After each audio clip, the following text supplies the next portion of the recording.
조카 김동혁 다스 140억 원 그거 있잖아요. 어? 그걸 영감이 이시영 통해 가져오라고 요구를 했다니까요. 네. 김종백 다스에서 18년간 운전기사 한 분은 140억 원은 다스에서 조성한 비자금이에요. 다 어떻게 아시는지 모르겠어요. 이 140억의 비밀은 또 무엇이냐. 도곡동 땅을 매각한 돈인지 BBK로부터 회수한 투자금인지 다스 고유의 비자금인지 하여튼 이 140억 원이 등장해가지고 녹취에 보면은 영감이 이시영 통해 그 돈 가져오라고 요구했다까지 나온 거고 그다음에 다스 핵심 관계자 특검 수사 당시에 총무부장을 했던 사람이 다스 3공장 구덩이에 자료를 파묻었다. 그거 다 알고 있을 텐데 나만 하는 게 아닌데 이렇게 얘기해가지고 이게 또 뭐냐. 다스 사무실에서 커피 한 잔으로 조사 끝났다더니 이게 사실이야? 이런 얘기들을 또 하고 있는 거예요. 상공장 구덩이에 도대체 뭐가 있다는 거예요? 조직적 증거 인멸 정황이냐? 특검 조사를 미리 알고 대비한 거냐? 그렇다면 숨기려 한 중요한 문서란 무엇이냐? 하여튼 궁금증만 자꾸 커가요. 들어보시죠. 이건 두 분 변호사 의견부터 듣죠. 노영희 변호사님. 이게 무슨 녹취 전문 회사예요, 여기가? 저는 녹취가 800개가 있다는 게 뭐 하는 그러니까 이게 사실은 대화를 상대방하고 내가 대화를 하면서 그 상대방이 모르게 대화를 녹음하는 거는 사실 통신비밀보호법 위반이 아니거든요. 네. 그런데 만약에 상대방하고 별로 꺼리기 꼈고 문제가 안 된다면 녹취를 일단 안 할 것이고 그렇죠. 두 번째 녹취를 한다 하더라도 상대방에게 알려주겠죠. 근데 네. 알려주지 않고 이렇게 이동형, 이시형 그리고 또 김동혁 이 세 명의 이 사촌지간끼리 어쨌든 간에 누군가가 항상 이들의 대화를 녹음을 서로 간에 했다는 거 아니겠습니까? 네, 네. 이해관계가 서로 다르잖아요. 뭐 큰 누나의 아들, 큰 형의 아들, 또 뭐 중간 뭐 막내 아들 이런 여러 가지 그 사촌지간들이 이런 식으로 녹음을 했다는 것은 누구도 못 믿는다. 이 회사 안에는 세 개의 분파가 있었다. 그런데 왜 이들이 이런 식으로까지 사람을 못 믿고 서로 녹취를 해서 뭔가 증거를 만들어 놓으려고 했을까. 그것이 사실은 이 사건의 핵심이다. 이렇게 봅니다, 저는. 저 윤기찬 변호사. 예. 한국당 부대변인 윤기찬 부대변인 변호사시니까. 네. 방금 말씀하신 것처럼 이게 모 드라마에 나오는 뭐 기억을 잃어가서 녹음을 녹취를 다 하는 이런 경우의 수 빼놓고는 취미로 녹취했을 것 같지는 않고 아마 그 회사 내 치열한 주도권 싸움이 늘 있어 왔다. 그러니까 일사불란한 경영권이 행사되거나 일사불란한 소유권이 확정되거나 하는 이런 회사가 아니고 뭔가 좀 불분명한 경영관계, 소유관계가 있었던 회사 같고요. 그다음에 이런 녹취록이 공개되는 거 보니까 검찰이 이명박 전 대통령이 여러 가지 혐의 입증에 있어서 지금까지 좀 부족한 거 아닌가. 결국 녹취록이라는 게 수사 단서가 되는 경우 이외에는 보강 증거로 사용되는 게 극히 드물거든요. 이게 나온 시점이 좀 뒤늦게 나왔단 말이죠. 그래서 이 증거로 이 정도를 사용하려고 하는 거 보면 입증에 어려움을 겪고 있는 게 아닌가 이런 생각을 좀 해봤습니다. 그 증거 능력 얘기하시는 거죠? 증거 능력. 그러니까 보강 증거로 이제 여러 가지 진술들이 나오는데 이것 또한 보강 증거로 사용할 것 같거든요. 네, 그렇겠죠. 예, 수사 단서로 활용하기에는 이미 시기가 좀 너무 늦게 나왔고요. 네. 근데 뭐 이런 경우에는 뭐죠? 노희 변호사님 말씀하시고. 그러니까 이제 이 사건은 사실 직접 증거가 없는 사건이에요. 이 사안 자체가. 그렇기 때문에 중요한 건 보강 증거가 얼마나 많이 나오냐, 간접 증거, 정황 증거가 얼마나 많이 나오냐가 중요한 건데 예를 들면 저하고 우리 송 앵커님이 그냥 서로 다스 누구 거래, 뭐 누구 거래 이렇게 얘기하는 게 무슨 의미가 있겠어요. 녹취록이 그런 녹취가 있었다 하더라도 그건 전혀 이 증명력이 없는 거죠. 증거 능력이 아닌 증명력이 없는 거죠. 그런데 중요한 건 이 녹취록에 나오는 등장인물들이에요. 그 등장인물들이 전부 다 다스에서 매우 중요한 인물들이지 않습니까? 김동혁이가 고철 회사 해가지고 납품한 거 아니에요? 네, 그러니까 그 그러다가 김동혁 얼마 리베이트도 주고 그랬다는 거 그렇습니다. 아니에요? 그러니까 그리고 아무리 사촌지간이지만 서로 또 주고 챙길 건 했어요 또.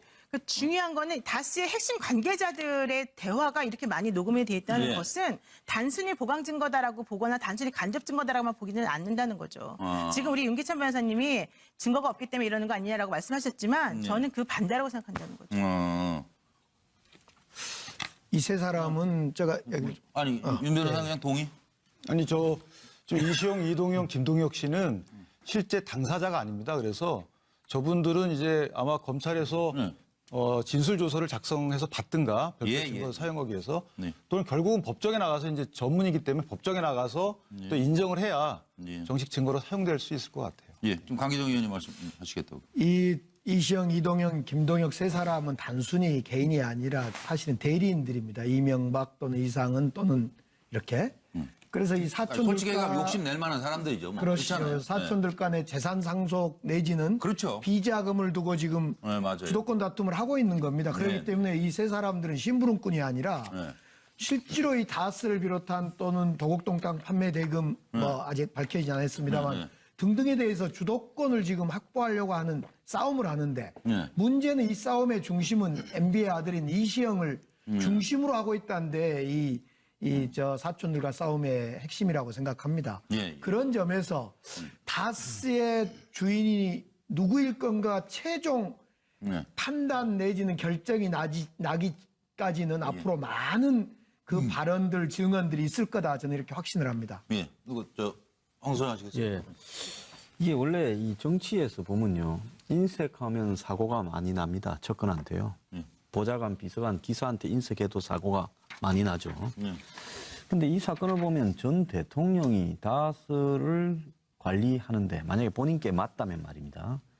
근데 그건 아직 알 수 없죠. 너무 많은 트러블을 만드는 거 아닌가 이렇게 보이는데요. 그러니까 지금 이 내부의 집사 역할을 했던 김종백 이분이 거의 다 녹취는 거의 다 저분 거라는 거죠. 예.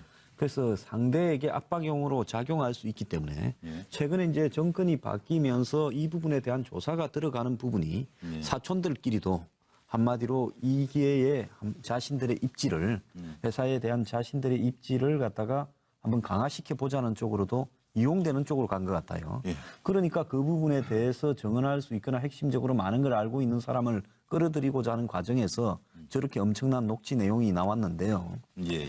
결국은 지금 형제 간에 또 사촌들 간에 그리고 이 신복들 간에 지금 저 회사에 이 굉장히 크지 않습니까? 회사의 커요. 규모가 어마어마하게 크죠. 그러니까 저걸 놓고 이익도 지금 많이 나고. 정치적으로 저 부분을 갖다가 조사하는 거하고는 별대로 예. 각자 자기 이해관계에서 움직이고 있다 이렇게 보입니다. 예. 서로 돈 되는 거에 대해서는 뭐 양보가 없었던 것 같아요. 김광덕. 예, 저기 녹음을 이렇게 누가 저렇게 많이 저렇게 쉽게 할 수 있는가 이게 궁금한데 한 뭐 지금 800개라 그러는데 그 800개에 대해서 정확하게 이야기를 안 했어요. 이 김종백 씨가 이제 운전기사였던 김종백 씨가 녹음을 했는데 하여튼 수백 개는 된다는 거죠. 예, 예. 근데 녹음을 이렇게 많이 할 수 있었던 거는 예. 크게 아까 말했지만은 이 이명박 전 대통령 형제들 간의 일종의 다스를 둘러싼 예, 예. 재산 싸움 국면에 들어갔기 때문에 네. 그쪽에 이제 그 사이에서 뭔가 움직이는 겁니다. 김종백 씨가. 그리고 또 하나는 이 사람들이 약점이 굉장히 많기 때문에 예. 약점이라든가 그다음에 회사에 의혹이 많기 때문에 그걸 계속 거론하면서 그러니까 이제 계속 말을 하면서 전화라든가 직접 만나서 녹취를 할 수 있었던 거거든요. 예. 그래서 그 과정에서 예를 들어서 다스 140억 원이 에서 비자금을 조성했다. 뭐 이런 이야기도 이제 김종백 씨가 폭로하고 그랬는데 그렇다고 해서 또 여기서 결정적인 스모킹 뭐 일부 언론에서 스모킹 건이 있는 것처럼 이야기한 거에 대해서는 예. 그런 거는 또 뭐 꼭 그렇게까지 그런 것까지는 없다. 예. 이런 식으로 또 이야기를 하고 있어요. 그래서 여기는 이명박 전 대통령과 그 아들 이시영 씨가 상당히 돈과 인사에서 영향력을 상당히 행사했다. 예. 이런 내용들은 많은데 결정적으로 이제 여기에 그 내용이 있는지는 봐야 될 것 같습니다. 그러게요. 양 박사님. 예, 질문이 예. 관련 녹취록 무엇을 말하나 예. 라고 이제 지금 질문을 던졌잖아요. 어떤 분은 그 심리적인 문제로 분석을 하고 어떤 분은 증거 능력을 가지고 분석을 하고 예. 어떤 분은 그 재산 다툼에 대해서 이제 분석을 하는데 저는 이렇게 분석을 했습니다. 1세대 이명박 전 대통령의 형인 이상은 회장 그다음에 처남인 김재정 씨는 MB 끝임을 인정하고 저 세대에는 문제가 없었어요. 예. 근데 이 세대로 딱 넘어오면서 사촌들 간에 이동영, 김동혁은 이 MB를 인정하지 않는 거죠. 아들을? 리틀 MB 이시영을 인정하지 않는 거죠. 네. 그래서 이제 앞서 이야기했던 강기정 전 의원이 이야기했던 내용하고 예. 제 내용하고 이제 좀 유사한데 네. 이제 이런 부분에서 그 전형적인 가족 간의 재산 다툼 예, 예. 요게 그 문제의 본질 아니냐. 그리고 이게 뭐 증거 능력이 있냐 없냐 문제는 김종บิ๊ 씨가 이야기를 했습니다. 800개 모두가 이와 관련된 게 아니고 사적인 내용이 대부분이고 몇몇 개가 결정적인 그 녹취록의 내용이다라고 이야기를 했고요. 그러니까 이게 뭐 이걸 가지고 MB 거다 이렇게 하기는 아직 좀 미진하다 이거죠. 그렇죠. 그렇잖아요. 예. 네.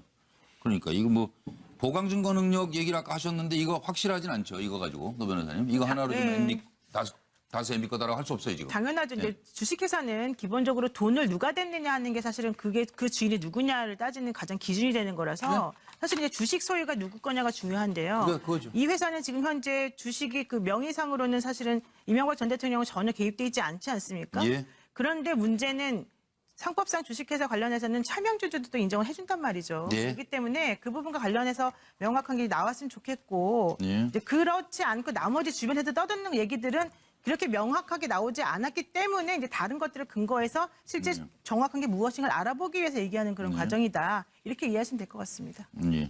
근데 어쨌든 간에 이런 녹취록들이 뭐 증거 능력을 떠나서 의심을 촉발하는 능력은 100%가 그럼요. 넘는 것 같아요. 예, 당연히 그렇잖아요. 그렇습니다. 많은 시청자들도 허허 저런 얘기가 오갔단 말이야? 이거 그러면 다스가 그런 거 아니야? 이렇게 자꾸 생각하신단 말이에요. 검찰이 이걸 제대로 밝히지 않으면요. 이거 더 이상 대한민국 대통령의 이름이 좀 더럽혀지지 않기를 모든 국민들이 바라실 겁니다.